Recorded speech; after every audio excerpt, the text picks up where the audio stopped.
वालेकुम हजूर।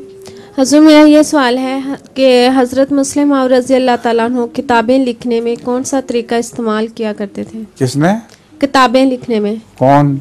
हज़रत मुस्लिम और रज़ी अल्लाह ताला अन्हु। वो तो बैठे लिखा रखते थे, मुझे तो अब याद नहीं कि तफसीर क्या क्या था क्या थी, मगर बहुत काम किया करते थे। जज़ाकुमुल्लाह। हज़रत मसीह मौऊद अलैहिस्सलाम तो चलते फिरते किताब लिख लेते थे। एक तरफ दवात रखी होती थी और दूसरी तरफ भी दवात रखी होती थी, तो चलते फिरते कुछ इधर लिख जाते थे, कुछ वहाँ जाके लिख लेते थे। उन्होंने ना फिल्म में वो मेज दिखाई थी हमें जिसपे हज़रत मसीह मौऊद ने दवात रखी होती थी और वो ऊंची मेज थी, तो मतलब चलते हुए आप आराम से उसमें नीचे झुकना पड़ता था, काफी ऊंची मेज थी। तो वो आराम से वो हाथ से डबो लेते थे गलम ना दवात में। किसी ने आपसे पूछा था कि आप क्यों चलते फिरते लिखते हैं? आपने फरमाया मेरा मजमून भी तो चलता फिरता ही है। जज़ाकुमुल्लाह।